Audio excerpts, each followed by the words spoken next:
O ar quente de Sevilha pesava sobre a Plaza de San Lorenzo, denso com o perfume adocicado das laranjeiras em flor, misturado ao cheiro de fritos e ao murmúrio constante da cidade.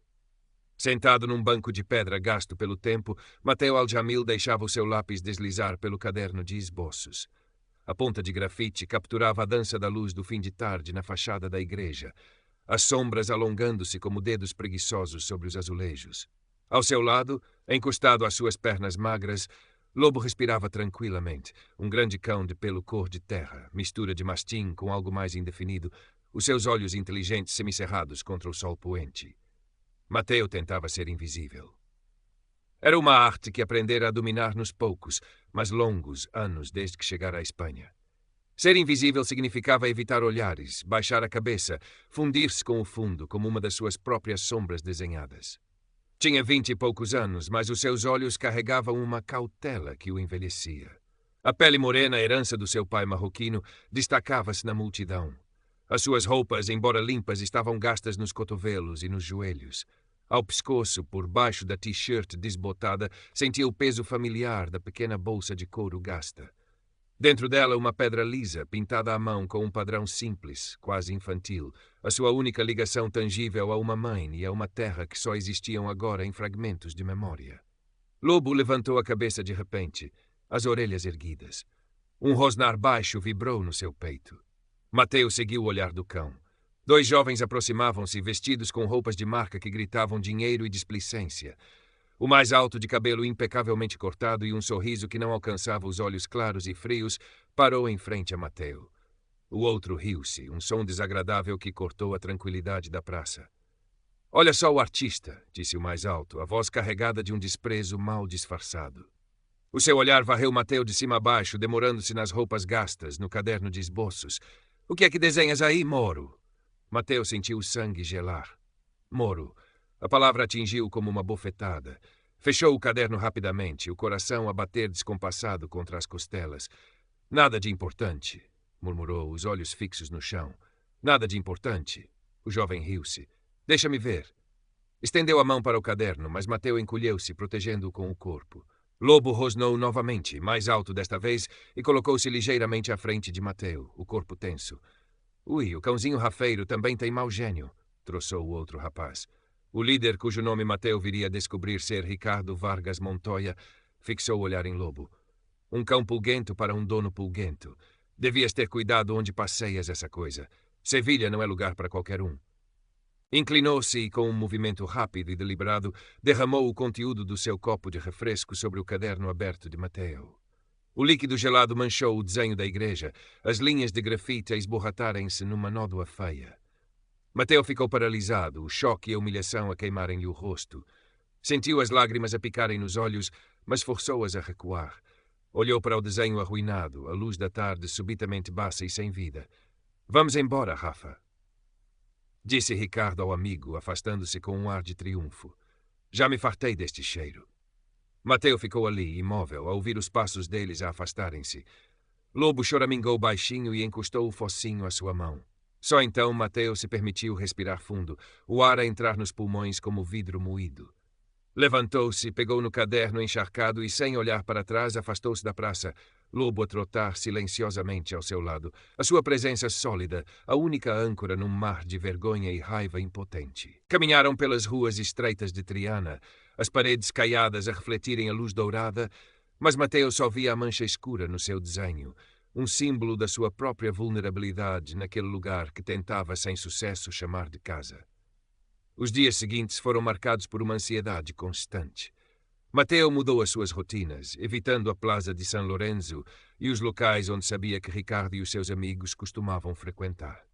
Passava mais tempo no pequeno quarto alugado que mal podia pagar, desenhando compulsivamente, tentando exorcizar a humilhação através do lápis. Lobo parecia sentir a sua apreensão, mantendo-se sempre perto, os seus olhos atentos a cada som vindo da rua. Lucia Moreno, a dona do pequeno café de bairro onde Mateo por vezes fazia biscates de limpeza em troca de um prato de comida quente, notou a sua mudança. Era uma mulher na casa dos 60, o rosto marcado por rugas que contavam histórias, mas com um olhar perspicaz e bondoso. Viu o final da altercação na praça, de longe, mas o suficiente para perceber a arrogância de Ricardo e a angústia de Mateo. Não lhes des importância, rapaz, disse-lhe numa tarde, enquanto Mateo varria o chão do café com uma concentração excessiva. Gente como essa alimenta-se do medo dos outros. Não lhes des esse gosto. Pousou um bocadinho de tortilha no balcão. Anda, come. Precisas de força. Mateo agradeceu com um aceno de cabeça, grato pela sua bondade discreta, mas as palavras de Ricardo ecoavam na sua mente. Um dia destes, este cão desaparece. O medo por Lobo era uma dor física no seu peito. A ameaça concretizou-se numa tarde cinzenta, alguns dias depois. Mateo passeava Lobo ao longo da margem do Guadalquivir, perto da ponte de Triana. O rio corria lento e lamacento. O ar estava úmido, prenunciando chuva. Estavam numa zona mais calma, com poucas pessoas. De repente, o som de um motor a acelerar chamou a sua atenção. Um carro desportivo caro, inconfundivelmente o de Ricardo, surgiu numa rua adjacente e virou bruscamente na direção deles, subindo o passeio. Não houve tempo para pensar. Mateo gritou e puxou o Lobo instintivamente para trás. O carro passou a centímetros deles. O condutor, Ricardo, com um sorriso cruel no rosto, a buzinar de forma agressiva. Mas não parou por aí. Ricardo fez uma manobra rápida e voltou a apontar o carro para Lobo, que latia furiosamente. Num ato de puro desespero e adrenalina, Mateo atirou-se para a frente de Lobo. O cão, sentindo a ameaça direta ao seu dono, reagiu com a ferocidade do seu instinto protetor. Saltou na direção do carro no momento em que este travava bruscamente para evitar atropelar Mateo. As patas de Lobo arranharam a pintura brilhante do capô e da porta, e os seus dentes roçaram o pneu com um som agudo, antes de Mateo conseguir puxar para trás. Ricardo saiu do carro, o rosto vermelho de fúria. Estás a ver o que fizeste, moro de merda? O teu cão selvagem atacou o meu carro. Vais pagar por isto. Algumas pessoas tinham parado para observar a cena, atraídas pelos gritos e pelo barulho. Alguém, um turista talvez, apontava um telemóvel na direção deles, gravando. Ele só nos estava a defender. Tu tentaste atropelar-nos, gritou Mateo, a voz a tremer de raiva e medo. Mentiroso. Eu vi tudo. O teu cão é um perigo. Vou chamar a polícia. Ricardo pegou no seu próprio telemóvel, já a marcar um número. Vais ver o que acontece a cães como esse e a gente como tu nesta cidade. A polícia chegou rapidamente. 2 agentes, um mais velho e cansado, outro mais novo e impaciente. Ricardo, com a sua postura de privilégio e a sua fluência articulada, contou a sua versão. Estava a passar quando o cão agressivo de um imigrante descontrolado se atirou ao seu carro, causando danos. Apontou para os arranhões na pintura como prova. Mateo tentou explicar, a sua voz embargada, o espanhol a falhar-lhe sob pressão. Falou da tentativa de atropelamento, do medo, da defesa de Lobo. O turista com o telemóvel aproximou-se timidamente, oferecendo a gravação, mas os polícias pareceram ignorá-lo, mais impressionados com a confiança de Ricardo e os danos visíveis no carro caro. O polícia mais velho suspirou. Temos que levar o cão. Parece agressivo. Vai ter que ficar em observação no Centro Municipal de Proteção Animal. Não, ele não é agressivo. Ele estava a proteger-me. O pânico subiu pela garganta de Mateo. Por favor. São as regras, disse o polícia mais novo, já a pegar numa trela de controlo. O dono do carro apresentou queixa. O cão atacou. Temos que investigar. Lobo choramingou e resistiu ligeiramente quando o meteram na parte de trás da viatura policial, os seus olhos fixos em Mateo, cheios de uma confusão dolorosa. Mateo observou impotente enquanto o carro se afastava, levando o seu único amigo, a sua única família. Ricardo sorriu-lhe, um sorriso de pura maldade, antes de entrar no seu carro arranhado e partir. Mateo ficou sozinho na margem do rio, o som das sirenes a desvanecer-se, deixando apenas o murmúrio indiferente do Guadalquivir e um vazio devastador no seu peito. O céu abriu-se e começou a chover, gotas frias a misturarem-se às lágrimas silenciosas que finalmente lhe escorriam pelo rosto. A visita ao Centro Municipal de Proteção Animal foi como descer a um inferno frio e estéril. O cheiro a desinfetante e a medo animal pairava no ar. Os latidos ecoavam nos corredores de cimento, um coro de desespero e solidão. Mateo sentiu um nó apertar-se na garganta. Depois de preencher formulários e responder a perguntas de uma funcionária indiferente, foi levado a uma área de quarentena. Lobo estava numa jaula pequena e nua. Encolhido num canto, parecia mais pequeno, a sua força diminuída pela confusão e pelo medo. Quando viu Mateu, levantou-se devagar, abanando a cauda hesitantemente e encostou o focinho molhado às grades frias. Choramingou baixo. Lo siento, lobo. Lo siento muito, sussurrou Mateu, as lágrimas a voltarem. Ajoelhou-se em frente à jaula, pressionando a testa contra o metal frio. Vou tirar-te daqui. Prometo. A funcionária observava-os com impaciência. O cão está em observação por agressividade. Houve uma queixa formal. Se for considerado perigoso, terá de ser abatido. As palavras foram ditas com uma neutralidade burocrática que as tornava ainda mais cruéis. Abatido. A palavra ecoou na mente de Mateu como uma sentença de morte. Sentiu o chão a fugir-lhe debaixo dos pés. Lobo era tudo o que ele tinha. Perder Lobo seria como perder a última parte de si mesmo. Saiu do canil atordoado, o desespero a envolvê-lo como um sudário. Vagueou pelas ruas de Sevilha sem rumo, a chuva fina a colar-lhe o cabelo à testa. Como podia lutar contra alguém como Ricardo Vargas? Um homem com dinheiro, influência e o peso do seu apelido composto. Mateu era um ninguém. Um estrangeiro, facilmente descartável. O sistema parecia feito para proteger os Ricardos do mundo e esmagar os Mateus. Pensou em desistir, em fugir, em desaparecer. Mas a imagem de Lobo encolhido na jaula fria, os olhos cheios de uma confiança que Mateu sentia não merecer, não o abandonava. Não podia desistir dele. Devia-lhe isso. Devia a si mesmo não deixar que o medo o vencesse desta vez. Lembrou-se de Lucia. Talvez ela pudesse ajudar, ou talvez fosse pedir demasiado. Mas não tinha mais ninguém a quem recorrer. Com uma determinação frágil a brotar no meio do desespero, dirigiu-se ao pequeno café de bairro, o som dos latidos tristes do canil ainda a ecoar nos seus ouvidos.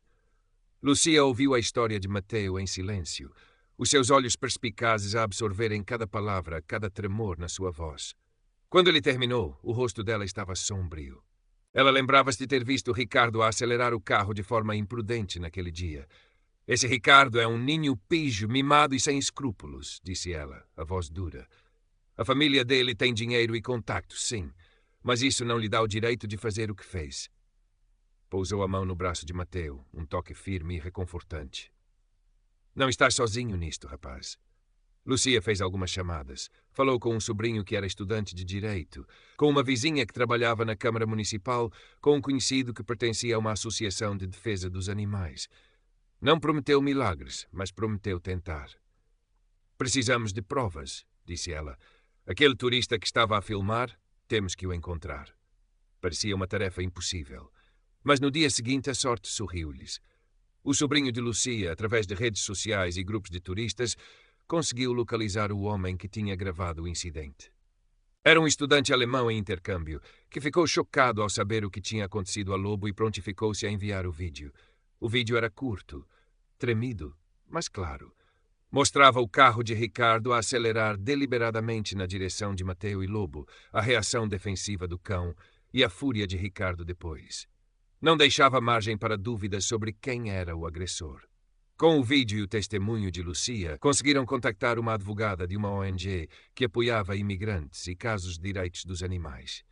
Chamava-se Helena Sánchez, uma mulher jovem, enérgica e com um fogo combativo nos olhos. Analisou o caso, ouviu Mateu com atenção e aceitou representá-lo pro bono. Não vai ser fácil, avisou Helena. A queixa de danos ao carro ainda existe e o estatuto do Lobo como potencialmente perigoso está registado. Mas temos o vídeo, temos a testemunha e temos a verdade do nosso lado. Vamos lutar pela libertação do Lobo e pela retirada dessas acusações ridículas contra ti. A preparação para a audiência administrativa, que decidiria o destino de Lobo, foi um processo angustiante para Mateu. Teve de reviver o incidente vezes sem conta, aprender a articular a sua história em espanhol formal, enfrentar a papelada e a burocracia que tanto o intimidavam. Helena foi paciente, guiando-o, ensinando-o a transformar o seu medo em firmeza. Lucia estava sempre lá, oferecendo apoio silencioso, um café quente, um lembrete de que ele não estava sozinho. A audiência realizou-se numa sala pequena e austera num edifício municipal. Um administrador público presidia, ladeado por um veterinário do Centro Animal e um representante legal da Câmara. Mateu sentou-se ao lado de Helena, as mãos a suar frio. Do outro lado da sala estava o advogado de Ricardo Vargas, um homem de fato caro e sorriso condescendente. Ricardo não se dignara a comparecer.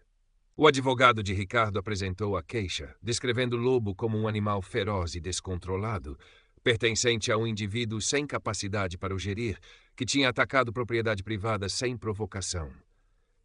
Exigiu que o cão fosse classificado como perigoso e que fossem tomadas as medidas apropriadas. Helena respondeu calmamente, apresentando a versão de Mateo, o testemunho de Lucia e, finalmente, o vídeo do telemóvel. Enquanto o vídeo passava no pequeno ecrã instalado na sala, o silêncio tornou-se pesado. A agressão deliberada de Ricardo era inegável. O advogado dele tentou descredibilizar o vídeo, alegando que estava editado, fora de contexto. Então foi a vez de Mateo falar. O administrador dirigiu-lhe uma pergunta sobre o comportamento habitual de Lobo. Mateo respirou fundo, lembrando-se das palavras de Helena, da presença de Lucia na sala, da imagem de Lobo na jaula. Olhou diretamente para o administrador, a voz a tremer ligeiramente no início, mas ganhando força à medida que falava. Lobo é a minha família, começou, o espanhol ainda hesitante, mas carregado de emoção. Ele nunca magoou ninguém. Ele é bom, é leal. Naquele dia, engoliu em seco. Naquele dia, ele salvou minha vida. Aquele homem hesitou sem querer nomear Ricardo. Tentou atropelar-nos. Lobo só me defendeu. Ele reagiu ao medo, ao ataque. Não é um cão perigoso. É um cão assustado que protegeu a única pessoa que tem. O advogado de Ricardo interrompeu com sarcasmo. Um testemunho comovente, mas irrelevante. O facto é que o animal causou danos e mostrou agressividade. Foi nesse momento que algo mudou em Mateo. A raiva justa, há tanto tempo reprimida, sobrepôs-se ao medo. Virou-se para o advogado, o olhar firme. Agressividade? O meu cão mostrou agressividade? Ou foi o seu cliente que mostrou crueldade e cobardia ao atacar alguém que ele pensava ser mais fraco? Ao tentar matar um animal indefeso por puro desprezo, a sua voz ressoou na sala pequena, clara e inesperadamente forte.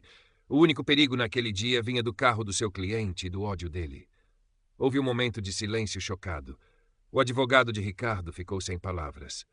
O administrador olhou para Mateo com uma nova expressão, talvez respeito, talvez surpresa. Helena sorriu subtilmente. Mateo sentiu o coração a bater forte, mas já não era só de medo. Era também de uma força recém-descoberta. Tinha encontrado a sua voz. O administrador pigarreou, consultou as suas notas e trocou um olhar com o veterinário. Após alguns minutos de deliberação tensa, anunciou a decisão. Considerando as provas apresentadas, nomeadamente o vídeo e os testemunhos, este comitê determina que a reação do cão Lobo foi defensiva e provocada por uma ameaça direta. A classificação de potencialmente perigoso será retirada. O animal deverá ser libertado imediatamente para o seu dono. Olhou para o advogado de Ricardo. Quanto à queixa por danos, recomendo que o seu cliente a retire, ou considere-se afortunado por não ser ele a enfrentar acusações por condução perigosa e tentativa de agressão. Um suspiro de alívio percorreu Mateo, tão profundo que o deixou tonto. Lágrimas brotaram-lhe aos olhos, mas desta vez eram de gratidão e de uma alegria avassaladora. Helena apertou-lhe o braço. Tinham conseguido. A reunião de Mateo e Lobo foi tudo o que ele tinha imaginado e mais. Quando a porta da jaula se abriu, Lobo hesitou por um segundo, como se não acreditasse, e depois lançou-se para Mateo, ganindo, lambendo-lhe o rosto, o corpo a contorcer-se de felicidade. Mateo abraçou-o com força, enterrando o rosto no pelo quente e familiar, o cheiro do canil a ser substituído pelo cheiro de casa, de lealdade, de amor incondicional. Estamos livres, Lobo. Estamos livres. Saíram do centro animal para a luz do sol de Sevilha, que parecia mais brilhante do que nunca. Lucia esperava-os à porta com um sorriso rasgado. Não foram precisas muitas palavras. O abraço que Mateo lhe deu e a forma como Lobo encostou a cabeça à mão dela disseram tudo. Nos dias que se seguiram, as coisas voltaram lentamente a uma nova normalidade. A queixa por danos foi discretamente retirada. Mateo ouviu dizer que o incidente causara algum embaraço à família Vargas Montoya, um pequeno escândalo local abafado rapidamente, mas que deixara sua marca. Ricardo nunca mais o importunou. Quando os seus caminhos se cruzavam ocasionalmente na rua, era Ricardo quem desviava o olhar primeiro, uma pequena, mas significativa inversão de poder. Mateo continuou a viver no seu pequeno quarto, a fazer biscates, a lutar para sobreviver. O preconceito não desaparecera da cidade nem do mundo, mas algo dentro dele tinha mudado para sempre.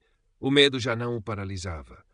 Tinha enfrentado a injustiça, a burocracia, o poder do dinheiro e do ódio, e tinha encontrado a sua voz, a sua força. Tinha protegido a sua família.